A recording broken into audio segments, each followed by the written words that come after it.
Welcome back. You're watching News Tonight. In a shocking discovery by NDTV Hindu today, 3 kids aged between 9 to 15 were seen cleaning manholes and sewers in a blatant violation of rules in the city.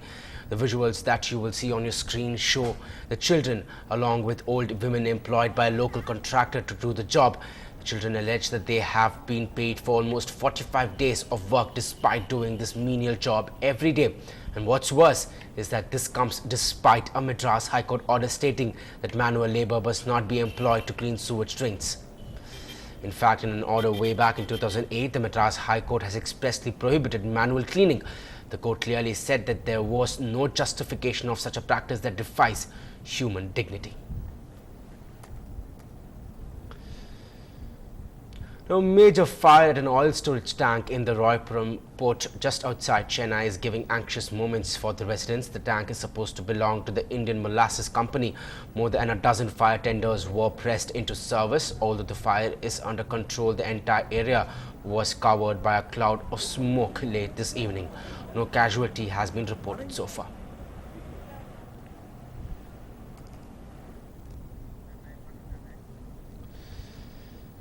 The world was watching this afternoon as the Pakistan cricket team, under a match-fixing cloud, yet again left their hotel, and trouble for the team is only getting worse. Now there are allegations that not just the second test but the first test against England was also under spot fixing.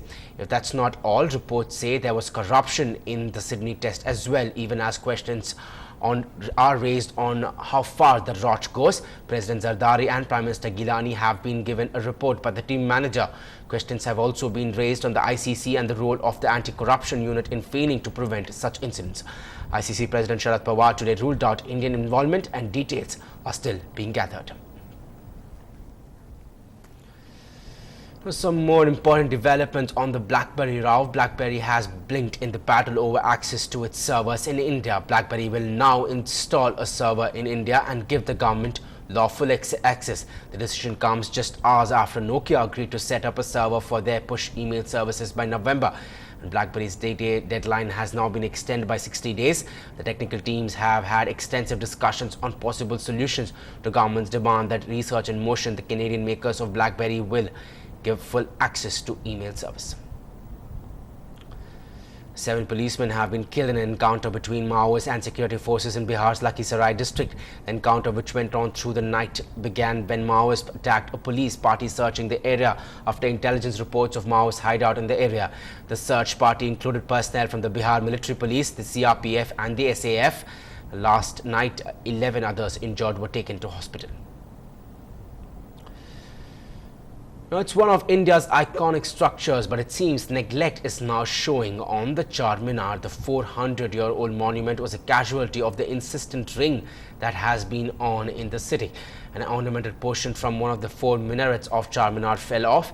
The damage only focused attention on the numerous cracks on the Charminar and how air and sound pollution have damaged the structure.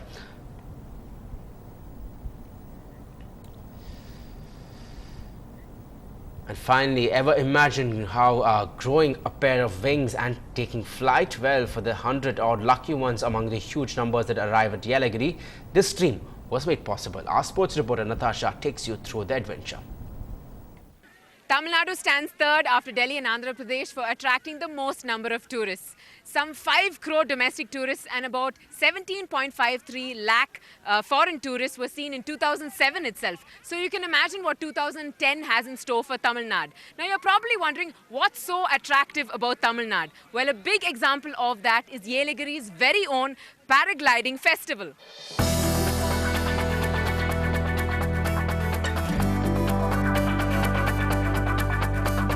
Running successfully as its 3rd edition, this paragliding festival in Yelagiri is one of the only 3 spots in India where one can take to the skies on nothing but a glider. JK and TJ are just about to take off now, so we're going to ask, what are the precautionary measures for a first-timer that you would usually take?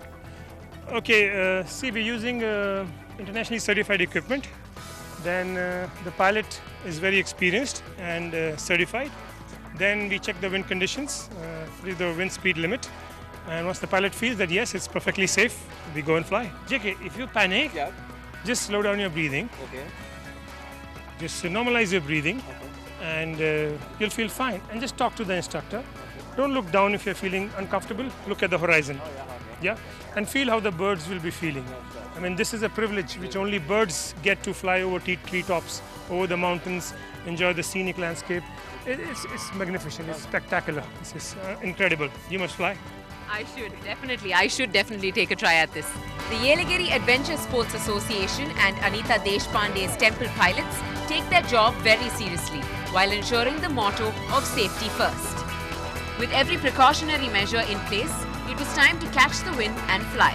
And it certainly was an extraordinary bird's view of life. In Yeligiri, with camera person Prabhu, Natasha for NDTV Hindu.